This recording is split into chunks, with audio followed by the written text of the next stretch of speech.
존경하는 재판관 여러분, 그리고 사랑하는 국민 여러분, 작년 12월 3일 비상계엄을 선포한 후 84일이 지났습니다.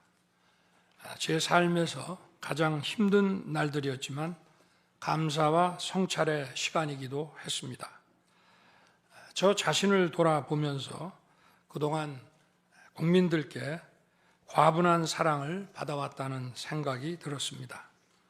감사한 마음이 들면서도 국민께서 일하라고 맡겨주신 시간에 제 일을 하지 못하고 있는 현실이 송구스럽고 가슴 아팠습니다.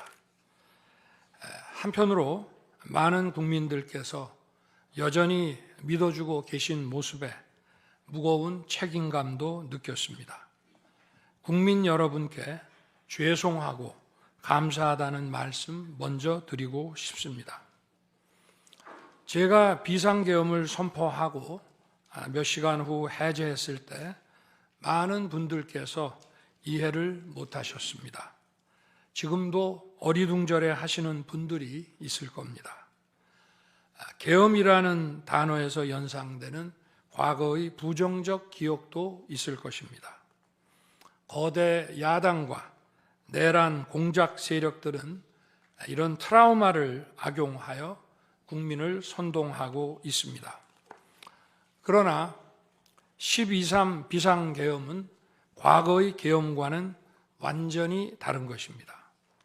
무력으로 국민을 억압하는 계엄이 아니라 계엄의 형식을 빌린 대국민 호소입니다.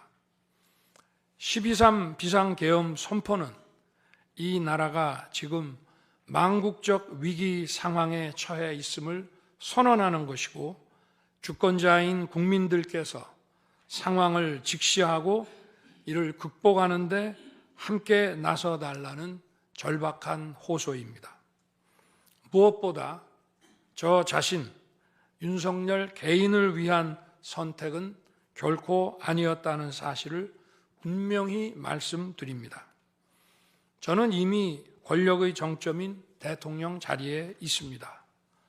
대통령에게 가장 편하고 쉬운 길은 힘든 일을 굳이 벌이지 않고 사회 여러 세력과 잘 타협하고 모든 사람들에게 듣기 좋은 말을 하면서 임기 5년을 안온하게 보내는 것입니다. 일하겠다는 욕심을 버리면 치열하게 싸울 일도 없고 어려운 선택을 할 일도 없어집니다. 저 개인의 삶만 생각한다면 정치적 반대 세력의 거센 공격을 받을 수 있는 이런 비상계엄을 선택할 이유가 전혀 없습니다. 저는 비상계엄을 결심했을 때 제게 많은 어려움이 닥칠 것을 당연히 예감했습니다. 거대 야당은 제가 독재를 하고 집권 연장을 위해 비상계엄을 했다고 주장합니다. 내란죄를 씌우려는 공작 프레임입니다.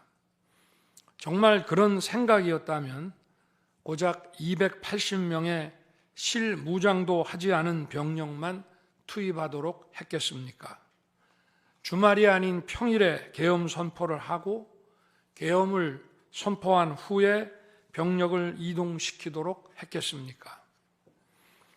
심판정 증거조사에서 드러난 사실에 의하면 그나마 계엄 해제 요구 결의 이전에 국회에 들어간 병력은 106명에 불과하고 본관에 들어간 병력은 15명입니다. 15명이 유리창을 깨고 들어간 이유도 자신들의 근무 위치가 본관인데 입구를 시민들이 막고 있어서 충돌을 피하기 위해 불 꺼진 창문을 찾아 들어간 것입니다. 또한 국회의 해제 요구 결의가 이루어진 이후에 즉시 모든 병력을 철수했습니다. 투입된 군의 병력이 워낙 소수이다 보니 국회 외곽 경비와 질서 유지는 경찰에 요청했습니다. 경찰은 인근 전장년 집회 대응 경력 300명을 국회 외곽에 보냈습니다. 부상당한 군인들은 있었지만 일반 시민들은 단 한 명의 피해도 없었습니다. 처음부터 저는 국방장관에게 이번 비상계엄의 목적이 대국민 호소용임을 분명히 밝혔습니다. 또한 국회의 계엄 해제 요구가 신속히 뒤따를 것이므로 계엄 상태가 오래가지 않을 것이라고 했습니다. 하지만 그런 내용을 사전에 군 지휘관들에게 그대로 알릴 수는 없었습니다. 그래서 최소한의 병력을 실무장하지 않은 상태로 투입함으로써 군의 임무를 경비와 질서 유지로 확실하게 제한한 것입니다. 많은 병력이 무장 상태로 투입되면 아무리 조심하고 자제하라고 해도 군중과 충돌하기 쉽습니다. 그런 일이 발생하지 않도록 원천 차단한 것이고 실제 결과도 예상대로였습니다. 제가 소수의 병력, 비무장, 경험 있는 장병 이 세 가지를 장관에게 명확히 지시한 이유입니다. 그런데도 거대 야당은 이것을 내란이라고 주장하고 있습니다. 병력 투입 시간이 불과 2시간도 안 되는데 2시간짜리 내란이라는 것이 있습니까? 방송으로 전 세계, 전 국민에게 시작한다고 알리고 국회가 그만두라 한다고 바로 병력을 철수하고 그만두는 그런 내란을 보셨습니까? 대통령이 국회를 장악하고 내란을 일으키려 했다는 주장은 어떻게든 대통령을 끌어내리기 위한 선동 공작입니다. 대통령의 법적 권한인 계엄 선포에 따라 계엄 사무를 하고 질서 유지 업무를 담당한 공직자들이 이러한 내란몰이 공작에 의해 지금 고초를 겪고 있는 모습을 보고 있으면 가슴이 찢어지는 것 같습니다. 이분들이 대통령의 장기 독재를 위해 일을 했겠습니까? 대한민국의 현실에서 이러한 장기 독재를 상상도 할 수 없다는 사실을 잘 아는 사람들이고 이미 자기 분야에서 최고의 위치에 올라 더 바랄 것도 없는 분들입니다. 이분들은 대통령의 법적 권한 행사에 따라 맡은 바 직무를 수행한 것뿐입니다. 헌법재판관 여러분, 그리고 국민 여러분, 대통령의 자리에서 많은 정보를 가지고 국정을 살피다 보면 남들에게는 보이지 않는 것들, 겉으로는 잘 드러나지 않는 문제점들이 많이 보이게 됩니다. 당장은 괜찮아 보여도 얼마 뒤면 큰 위기로 닥칠 일들이 대통령의 시야에는 바로 들어옵니다. 서서히 끓는 솥 안의 개구리처럼 눈앞의 현실을 깨닫지 못한 채 벼랑 끝으로 가고 있는 이 나라의 현실이 보였습니다. 언제 위기가 아닌 때가 있었냐고 하는 분도 있을 겁니다. 그렇지만 그동안의 위기가 돌발 현안 수준이었다면 지금은 국가 존립의 위기, 총체적 시스템의 위기라는 점에서 차원이 완전히 다릅니다. 미국 트럼프 대통령은 취임 첫날 국가 비상사태를 선포하고 군을 투입했습니다. 미국이 국가 비상사태인가에 대한 판단은 다를 수 있습니다. 하지만 불법 체류자와 마약 카르텔 등 당면한 위기에 맞서 국민들을 지키기 위한 대통령의 결단임은 분명해 보입니다. 그렇다면 지금 우리나라의 현실은 어떻습니까? 국가 비상사태가 아니라고 단언할 수 있습니까? 북한을 비롯한 외부 주권 침탈 세력들과 우리 사회 내부의 반국가 세력이 연계하여 국가 안보와 계속성을 심각하게 위협하고 있습니다. 이들은 가짜 뉴스, 여론 조작, 선전선동으로 우리 사회를 갈등과 혼란으로 몰아넣고 있습니다. 당장 2023년 적발된 민주노총 간첩단 사건만 봐도 반국가 세력의 실체를 쉽게 확인할 수 있습니다. 이들은 북한 공작원과 접선하여 직접 지령을 받고 군사시설 정보 등을 북한에 넘겼습니다. 북의 지령에 따라 총파업하고 미국 대통령 방한 반대, 한미연합훈련 반대, 이태원 참사 반정부 시위 활동 등을 펼쳤습니다. 심지어 북한의 지시에 따라 총선과 대선에 개입한 정황도 드러났습니다. 지난 대선 직후에는 대통령 탄핵의 불씨를 지필하면서 구체적인 행동 지령까지 내려왔습니다. 실제로 대통령 당선인이 취임하기도 전인 2022년 3월 26일 윤석열 선제 탄핵 집회가 열렸고, 그때부터 2024년 12월 초까지 무려 178회의 대통령 퇴진 탄핵 집회가 열렸습니다. 이 집회에는 민노총 산하 건설노조, 언론노조 등이 참여했고 거대 야당 의원들도 발언대에 올랐습니다. 결국 북한의 지령대로 된 것 아닙니까? 요즘 세상에 간첩이 어디 있냐고 말하는 분들도 있습니다. 하지만 간첩은 없어진 것이 아니라 대한민국의 자유민주주의를 무너뜨리는 체제 전복 활동으로 더욱 진화한 것입니다. 그런데 이러한 간첩 활동을 막는 우리 사회의 방어막은 오히려 약해지고 곳곳에 구멍이 난 상태입니다. 지난 민주당 정권의 입법 강행으로 2024년 1월부터 국정원의 대공수사권이 박탈됐습니다.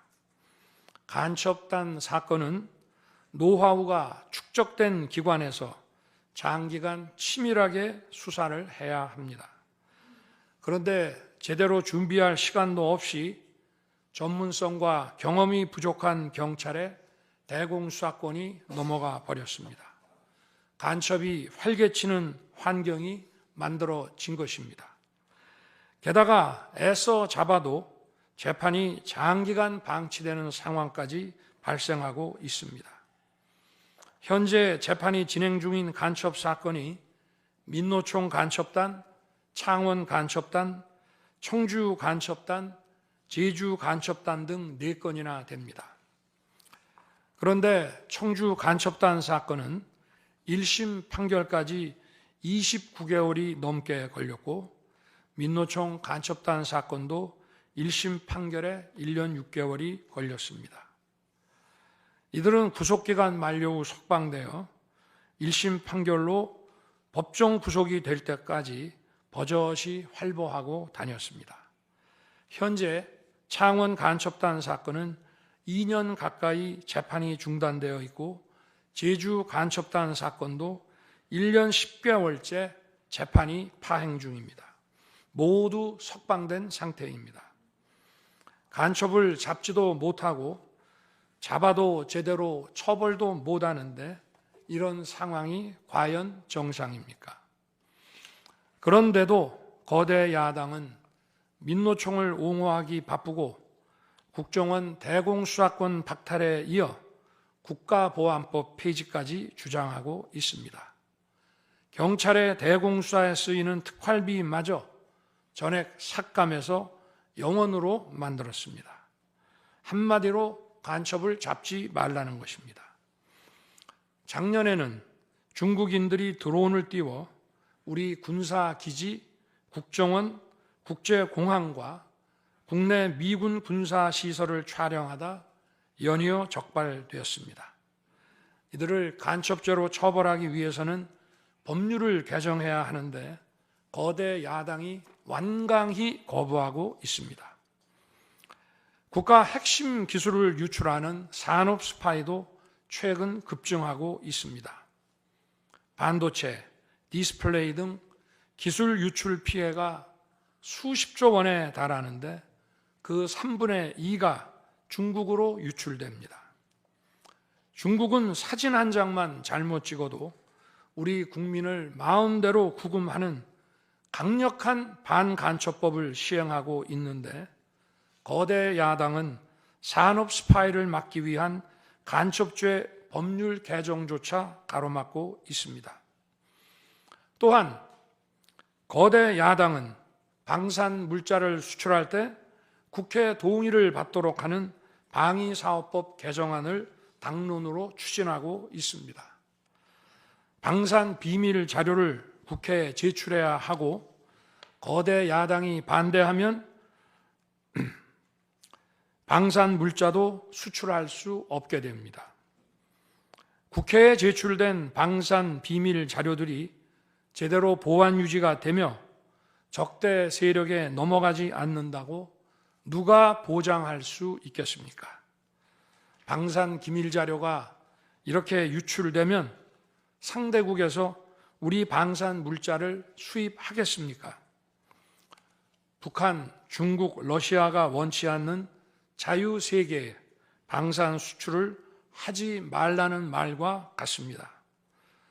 방산 수출은 단순히 돈을 버는 것만이 아닙니다.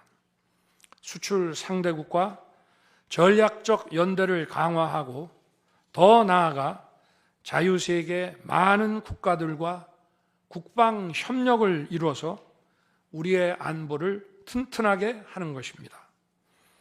이러한 방산 수출을 권장하기는커녕 이렇게 방해하는 것이 결국 누구에게 도움되는 것입니까? 거대 야당은 우리 국방력을 약화시키고 군을 무력화하는 데도 앞장서고 있습니다. 여러분이 다 아시는 바와 같이 북한은 우크라이나에 많은 병력을 파병하여 러시아와 군사 밀착을 시도하고 있습니다. 우리에게 매우 심각한 안보 위협입니다. 그런데도 이를 살피기 위해 참관단을 보내려 하자 거대 야당은 당시 신원식 국방장관 탄핵까지 겁박하며 결사적으로 이를 막았습니다.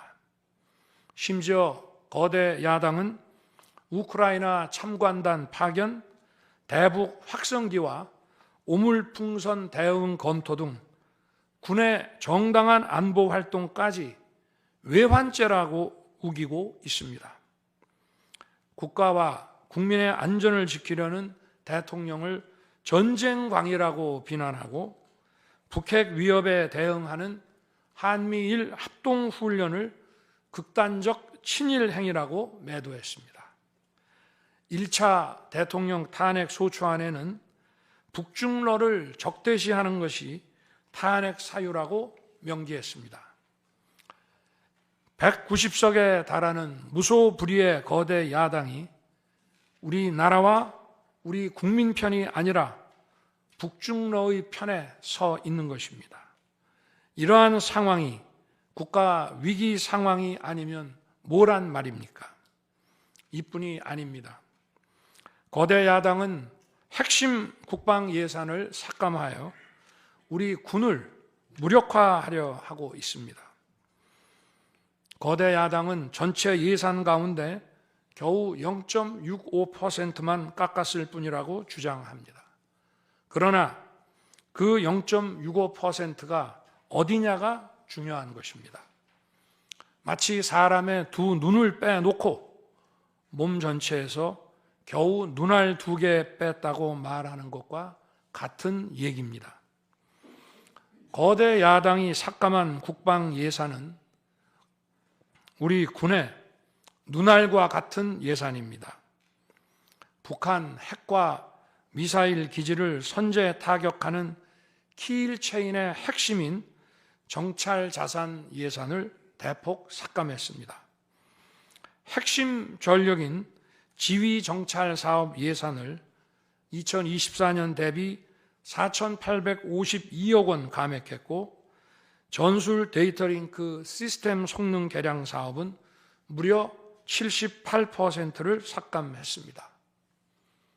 우리 국민을 향해 날아오는 미사일을 요격하는 KAMD, 즉 한국형 미사일 방어 체계 구축도 예산 삭감으로 개발이 중단될 위기입니다.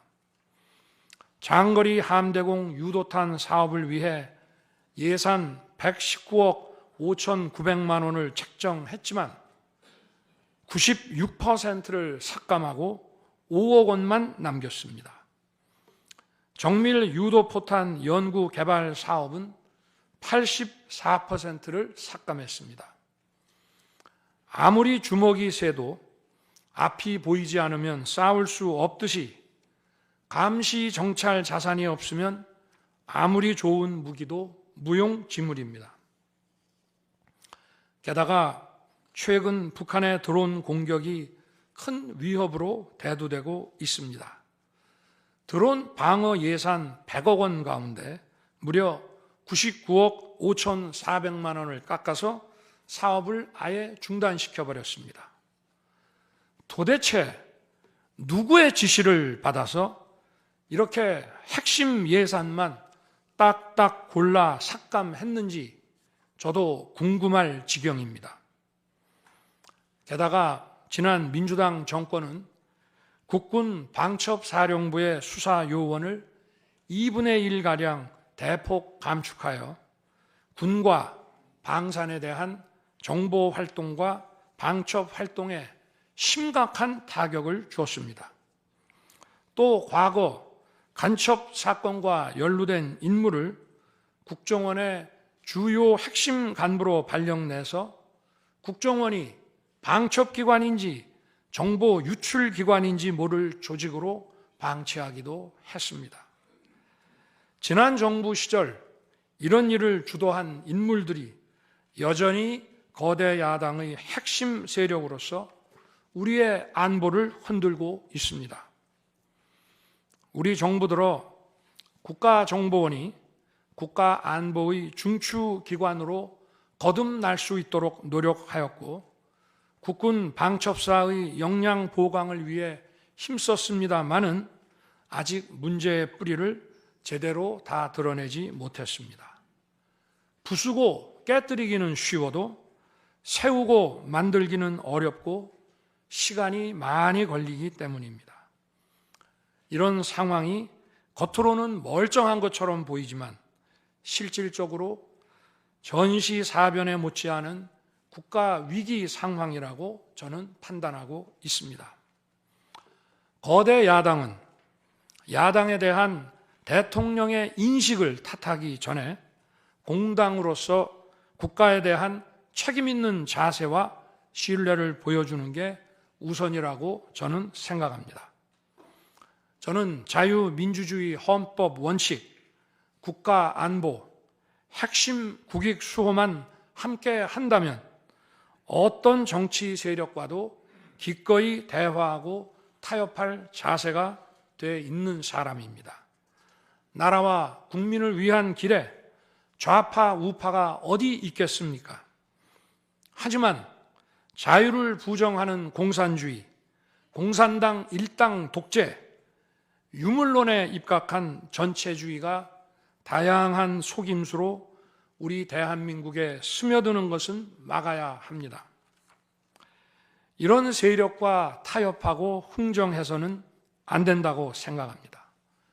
우리가 가치를 공유하지 않는 나라와도 교역도 할 수 있고 국제 협력, 상호 이익을 추구할 수도 있습니다. 하지만 우리 정치 체제에 영향을 미치고 스며드는 것은 막아야 합니다. 그것이 국방 안보만큼 중요한 정치 안보입니다. 바로 우리의 자유민주주의를 지키는 길입니다.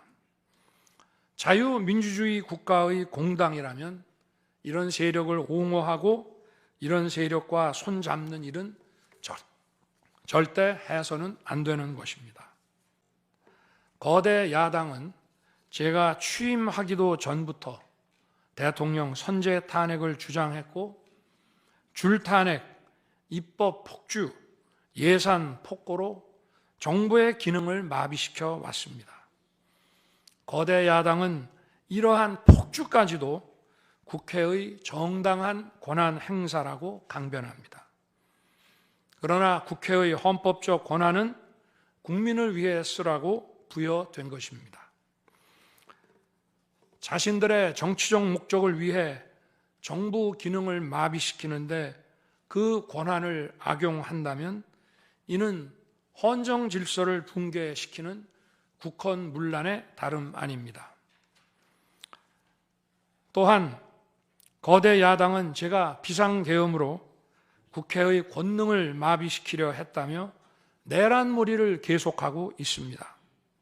하지만 거대 야당은 제가 대통령에 취임한 이후, 아니 취임하기도 전부터 지금까지 지속적으로 끈질기게 정부의 권능을 마비시켜 왔습니다. 마치 정부를 마비시키는 것이 유일한 목표인 것처럼 국회의 권한을 마구마구 휘둘러 왔습니다.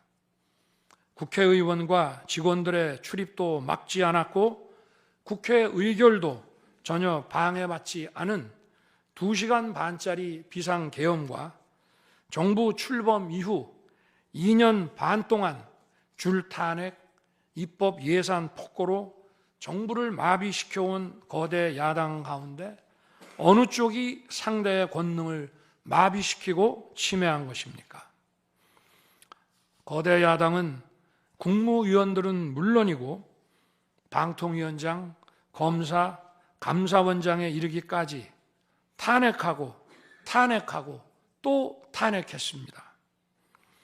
탄핵 사유가 되는지 여부는 전혀 중요하지 않았습니다. 심지어 거대 야당 대표를 노려봤다고 장관을 탄핵하기도 했습니다. 일단 탄핵해서 직무를 정지시켜 놓고 정작 헌재 탄핵 심판에서는 탄핵 사유를 마음대로 변경하는 황당한 일도 반복해 왔습니다. 얼마 전 중앙지검장 등 검사들에 대한 탄핵 심판을 재판관 여러분께서 직접 진행하시지 않았습니까? 기자회견장에서 거짓말을 했다는데 실제로는 그 기자회견장에 나오지도 않았고 국정감사에서 허위 증언을 했다는데 정작 국정감사에 출석하지도 않았습니다. 기본적인 탄핵 사유조차 틀렸는데도 일단 직무부터 정지시키고 보는 것입니다. 이것이 과연 정상적인 일입니까? 거대 야당의 공직자 줄 탄핵은 정부 기능을 마비시키는 차원을 넘어 헌정 질서 붕괴로 치닫고 있습니다. 이태원 참사가 발생하자 거대 야당은 연일 진상규명을 외치면서 참사를 정쟁에 이용했습니다. 급기야 행정안전부 장관을 탄핵했습니다.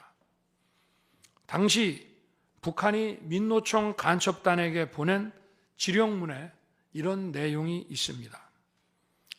이번 특대형 참사를 계기로 사회 내부에 세월호 참사 진상규명 투쟁과 같은 정세 국면을 조성하는 데 중점을 두고 각계각층의 분노를 최대한 분출시켜라. 거대 야당이 북한 지령을 받은 감첩단과 사실상 똑같은 일을 벌인 것입니다. 이야말로 사회의 갈등과 혼란을 키우는 선동 탄핵이라 할 것입니다. 거대 야당은 자신들의 당대표를 수사하는 검사들도 줄줄이 탄핵하고 서울중앙지검장까지 탄핵했습니다. 검사 탄핵은 그 자체로도 수사 방해이지만 검사 탄핵을 지켜보는 판사들에 대한 겁박이 되기 마련입니다.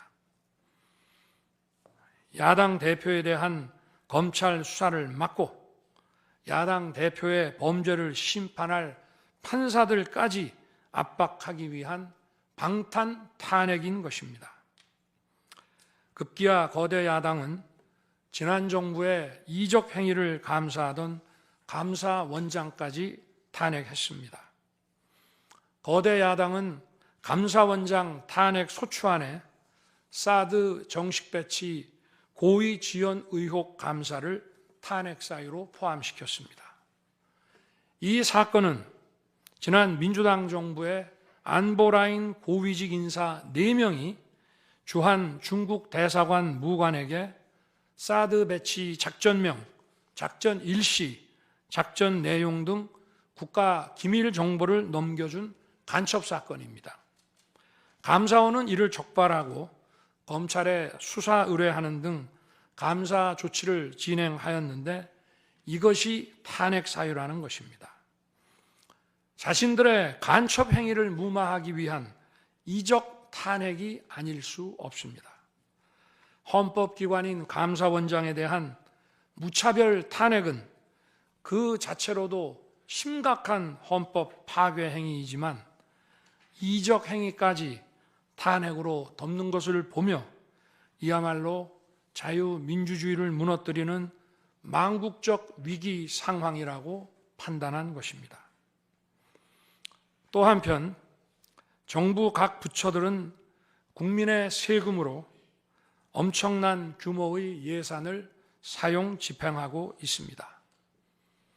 수많은 산하 기관도 거느리고 있습니다. 그런데 이런 부처의 수장들을 탄핵 소추로 직무정지시켜 그 부처의 기능을 마비시키거나 심각하게 저해한다면 기회 비용과 재정적 측면에서도 국가와 국민에 얼마나 막대한 경제적 피해를 입히는 것이 되겠습니까? 거대 야당은 공직자를 무차별 탄핵 소추하고 소추인단 변호사 비용도 국민 세금으로 사용하고 있습니다. 그렇지만 억울하게 탄핵 소추된 공직자들은 직무가 정지된 상황에서 자기 개인 자금으로 변호사 비용까지 조달해야 합니다. 정부 공직자들은 거대 야당의 이러한 폭거에 한없이 위축될 수밖에 없습니다. 이처럼 거대 야당은 선동 탄핵, 방탄 탄핵, 이적 탄핵으로 대한민국을 무너뜨리고 있습니다.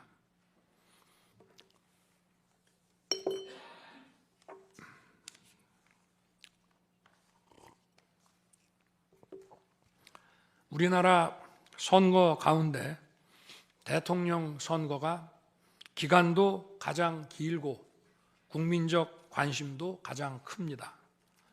그만큼 직선 대통령의 민주적 정당성은 다른 선출직 공직자에 비해 그 무게가 다릅니다.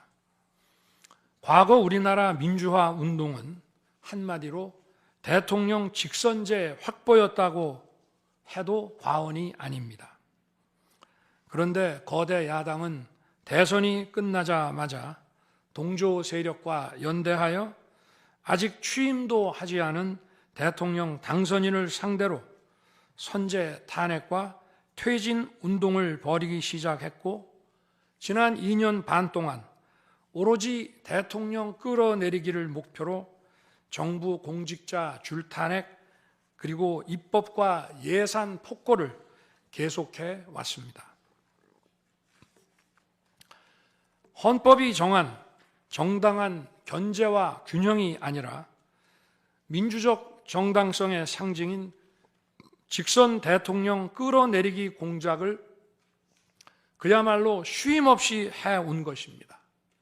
이것이 국헌문란이 아니면 도대체 어떤 것이 국헌문란 행위이겠습니까?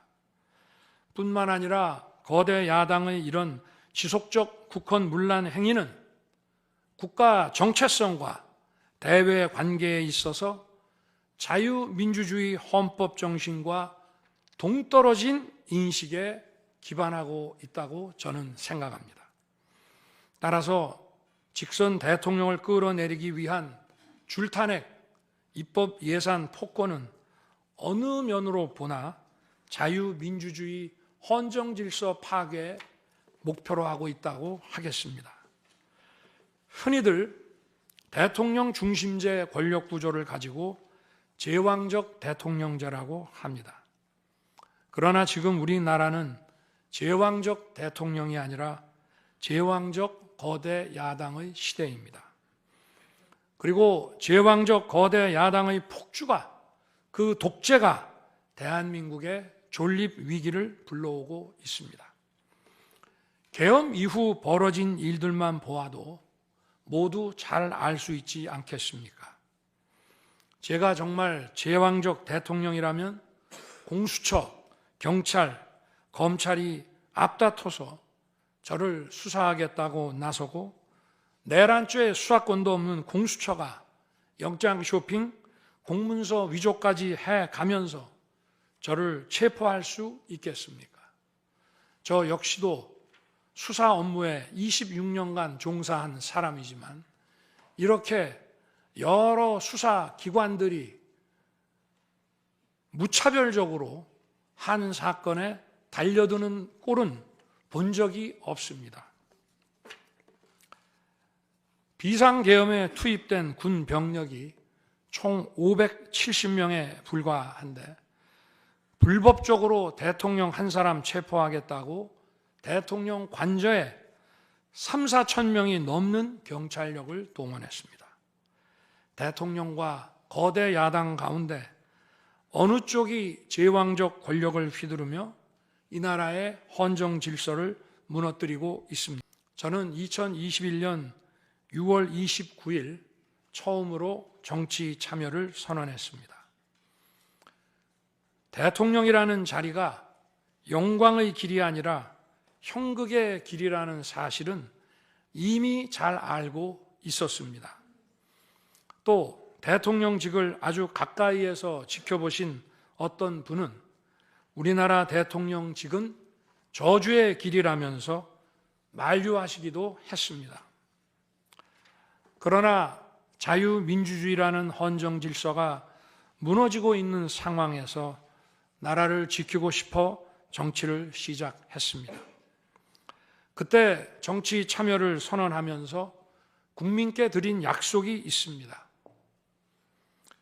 우리의 미래를 짊어질 청년들, 국가를 위해 희생하신 분들, 산업화에 일생을 바친 분들, 나라의 민주화에 헌신하고도 묵묵히 생업에 종사하며 살아가시는 분들, 성실하게 세금을 내시는 분들, 이런 분들이 분노하지 않는 나라를 만들겠다는 약속이었습니다.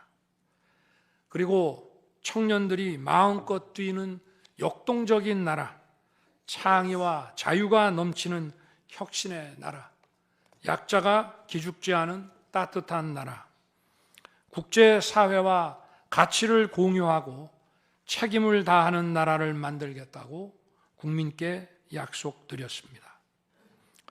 거대 의석과 이권 카르텔이 나라의 주인 노릇을 하는데 맞서 국민들에게 빼앗긴 주권을 되찾아 드리겠다고 약속했습니다. 그날 이후 지금까지 단 한순간도 이 약속을 잊은 적이 없습니다. 국민의 선택을 받아 대통령이 된 후 이 약속을 지키기 위해 쉼없이 노력하고 또 노력했습니다. 무엇 하나 쉬운 일이 없었습니다. 글로벌 복합 위기로 인한 대외 환경의 어려움이 계속됐습니다. 지난 민주당 정부의 잘못된 소주성 정책과 부동산 정책은 우리 경제와 민생의 문제를 풀어가는데 계속 발목을 잡았습니다. 하지만 어떤 문제라도 노력하면 풀어낼 수 있다고 믿었고 실제로 우리 기업, 우리 국민과 함께 뛰면서 하나하나 문제를 해결할 수 있었습니다. 기쁘고 보람 있는 일도 많았고 부족하고 아쉬운 일도 있었습니다. 무엇보다 국가 안보와 국민 안전을 지키는 제복 입은 공직자에 대한 처우 개선 추진이 보람된 일이었습니다. 지난 민주당 정권은 반일 선동에만 열을 올렸지만 우리 정부에서는 1인당 GDP가 일본을 앞질렀고 우리 인구의 2배 반이 넘는 경제 강국 일본과 수출액 차이가 작년에는 불과 수십억 불 규모로 좁혀졌습니다. 20년 전에 비해 100분의 1, 지난 민주당 정부에 비해 수십분의 1로 줄어든 것입니다. 또 작년에 30번이나 열었던 전국 순회 민생 토론회 기억이 많이 납니다. 국민의 어려움을 직접 듣고 많은 일을 현장에서 해결해 드리면서 국민과 같이 웃기도 했고 같이 울기도 했습니다. 수도권, 영남, 호남, 충청, 강원, 제주까지 전국 모든 지역을 다니면서 지역 발전 방안을 함께 고민했습니다. 우리 국민들께서 전국 어디에 사시든 공정한 기회를 누리며 행복하게 살 수 있도록 만들어서 진정한 국민 통합을 이루고 싶었습니다. 다시 그렇게 일할 기회가 있을까 마음이 아립니다. 1박 4일의 살인적 일정으로 미국에 가서 한미일 캠프 데이비드 선언을 발표했을 때는 보람이 컸고 정말 마음이 든든했습니다. 방산 수출에 물꼬를 트고 팀 코리아가 체코 원전 건설 사업의 우선 협상 대상자로 선정됐을 때에는 어린아이같이 기뻤습니다. 아쉬웠던 순간도 떠오릅니다. 기업과 국민들에게 꼭 필요한 법안들은 하염없이 뒤로 밀어놓고 거부권을 행사할 수밖에 없는 위헌적 법안, 핵심 국익에 반하는 법안들이 야당 단독으로 국회에서 일사천리 통과될 때에는 답답했습니다. 국방, 치안, 민생을 위해 꼭 필요한 아킬레스건 예산들이 삭감됐을 때에는 막막했습니다. 지금 저는 잠시 멈춰서 있지만 많은 국민들, 특히 우리 청년들이 지금 대한민국이 처한 상황을 직시하고 스스로 주권을 되찾고 나라를 지키기 위해 나서고 있습니다. 비상계엄의 목적이 망국적 위기 상황을 알리고 헌법 제정 권력인 주권자들께서 나서 주시기를 호소하는 것이었는데 이것만으로도 비상계엄의 목적이 상당 부분 이루어졌다고 생각하게 됩니다. 저의 진심을 이해해 주시는 우리 국민과 청년들에게 진심으로 감사 말씀을 드리고 싶습니다. 제가 직무에 복귀하게 되면 나중에 또다시 계엄을 선포할 것이라는 터무니없는 얘기도 있습니다. 계엄의 형식을 빌린 대국민 호소로 이미 많은 국민과 청년들께서 나라의 상황을 직시하고 나라 지키기에 나서고 계신데 그런 일을 또 할 이유가 있겠습니까? 결코 그런 일은 없을 것입니다.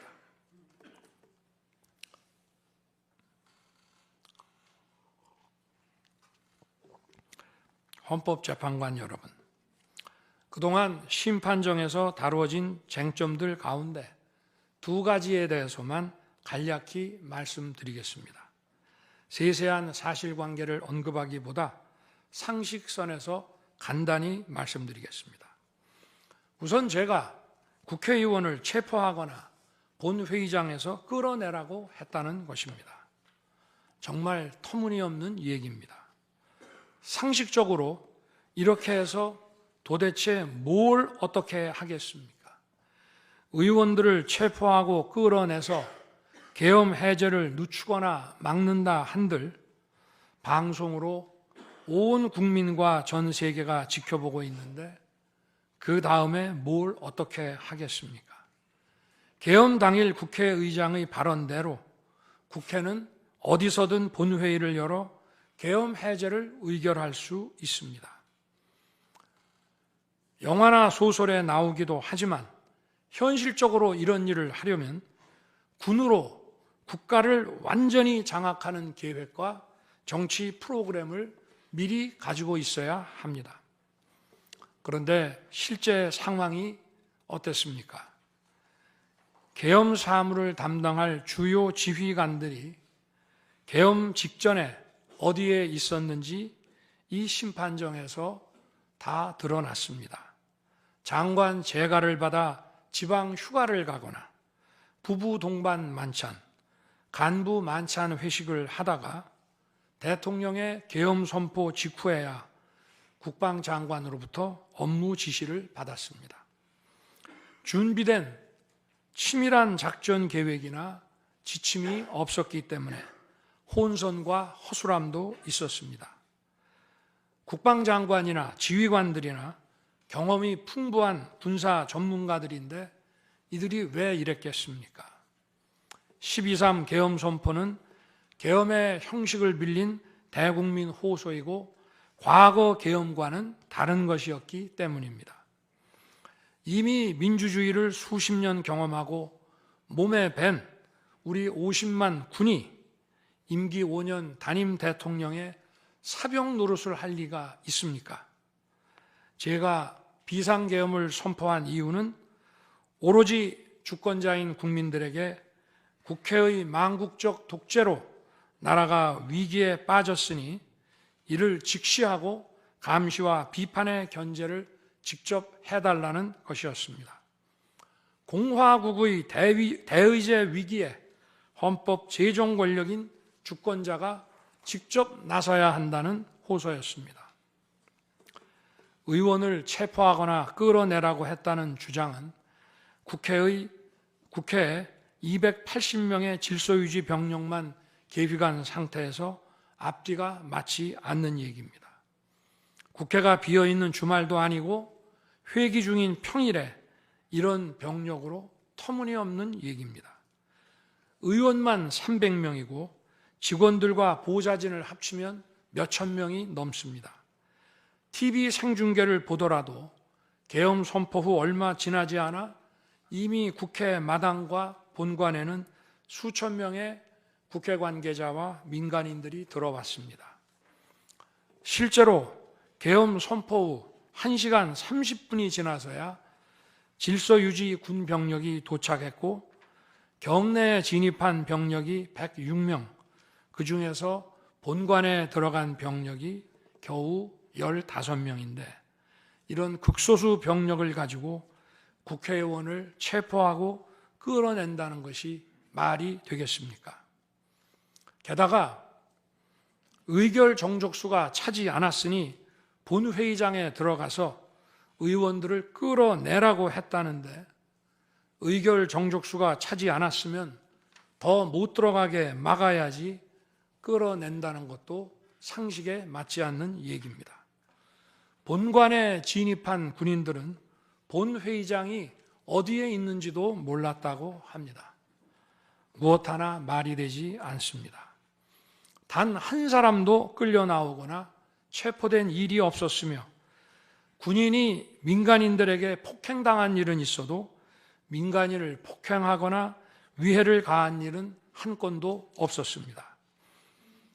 실제로 일어나지도 않았고 일어날 수도 없는 불가능한 일에 대해 이런 주장을 하는 것은 지난번에도 말씀드렸지만 그야말로 호수 위에 비친 달빛을 건져내려는 것과 같은 허황된 것입니다.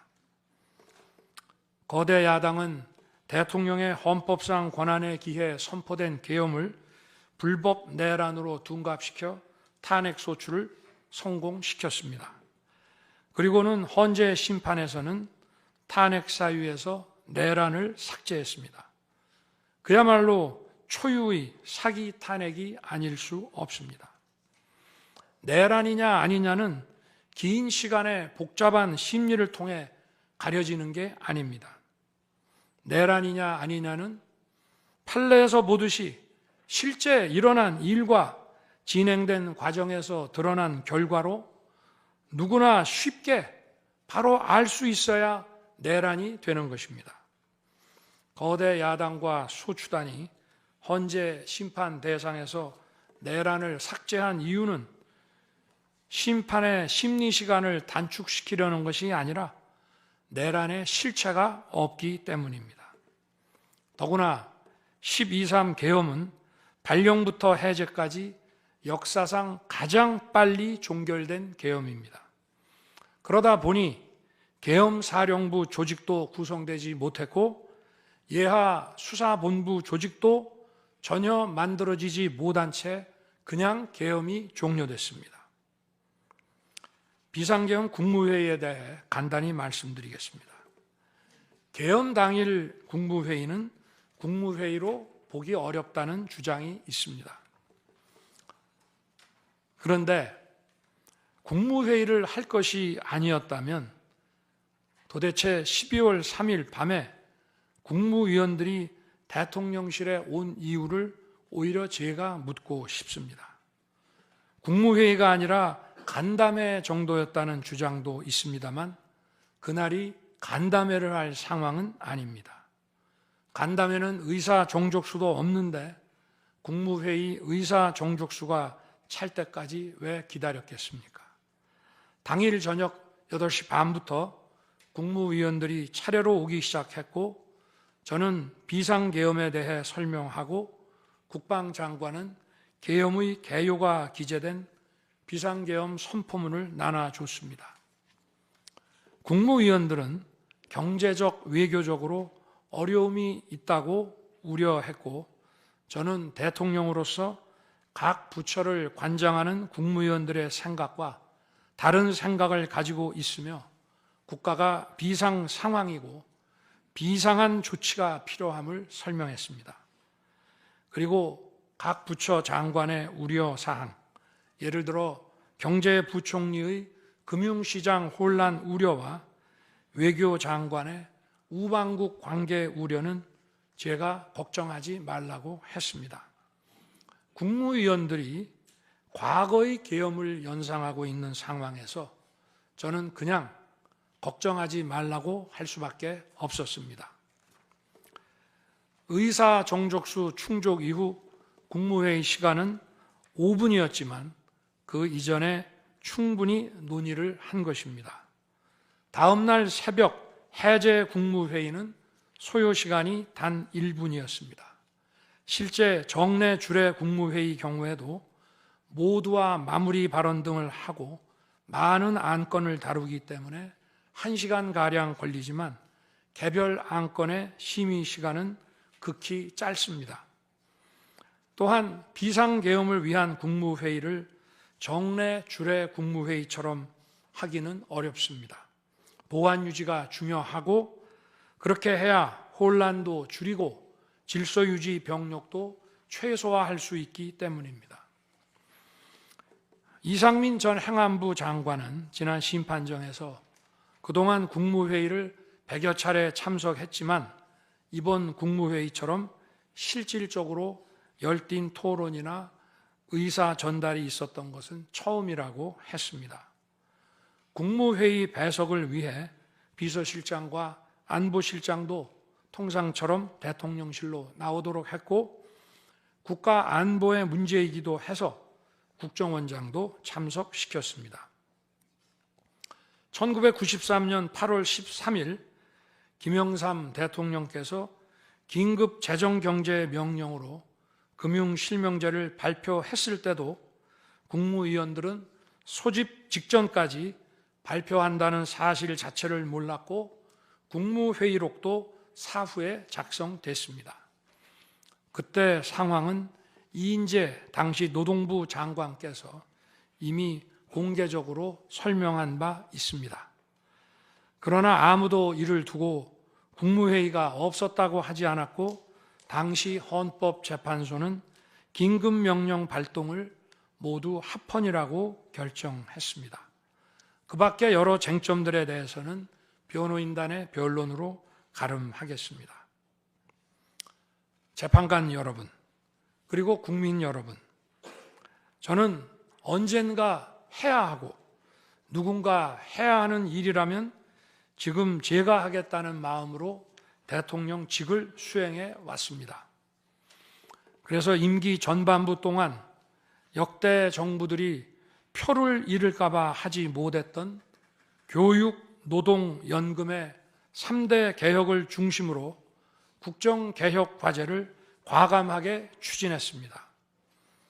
30년 동안 지지부진했던 유보 통합의 첫걸음을 떼었고 늘봄 학교와 융복합 고등교육 그리고 지역산업과의 연계 강화를 위한 과감한 권한 이전 등 교육개혁의 기틀을 마련했습니다.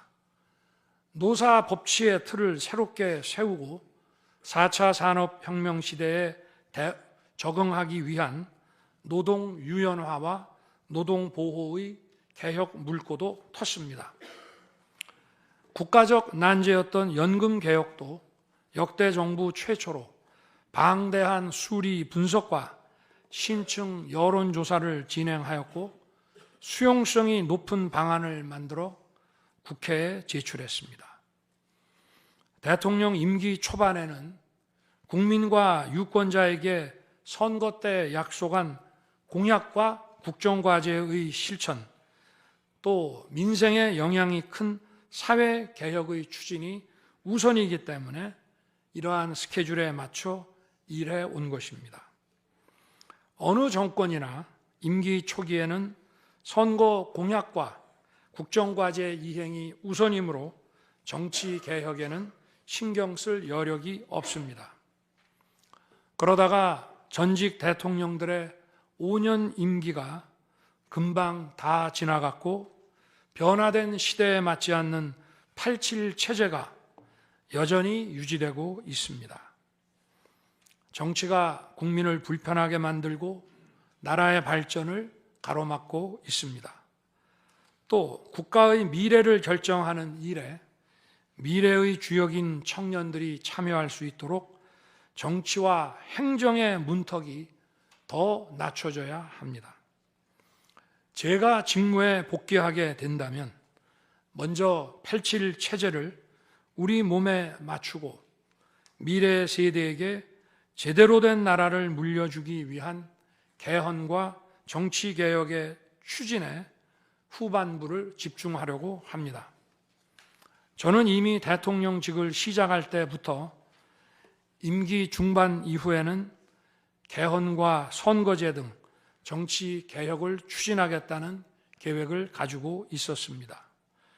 현직 대통령의 희생과 결단 없이는 개헌과 정치 개혁을 할 수 없습니다. 그래서 내가 이것을 해내자고 생각했던 것입니다. 저는 여러 전직 대통령들이 후보 시절 공약하고도 이행하지 못한 청와대 국민 반환도 당선 직후 즉시 추진하고 이행한 바 있습니다. 자녀 임기에 연연해하지 않고 개헌과 정치 개혁을 마지막 사명으로 생각하여 87 체제 개선에 최선을 다하고 싶습니다. 개헌과 정치 개혁 과정에서 국민 통합을 이루는 데도 노력을 다할 것입니다. 결국 국민 통합은 헌법과 헌법 가치를 통해 이루어지는 만큼 개헌과 정치 개혁이 올바르게 추진된다면 그 과정에서 갈라지고 분열된 국민들이 통합될 것이라고 믿습니다. 그렇게 되면 현행 헌법상 자녀 임기에 연연해야 할 이유가 없고 오히려 제게는 크나큰 영광이라고 생각합니다. 그리고 국정 업무에 대해서는 급변하는 국제 정세와 글로벌 복합 위기 상황을 감안하여 대통령은 대외 관계에 치중하고 국내 문제는 총리에게 대폭 위임할 생각입니다. 우리 경제는 다른 어느 나라보다 대외 의존도가 높습니다.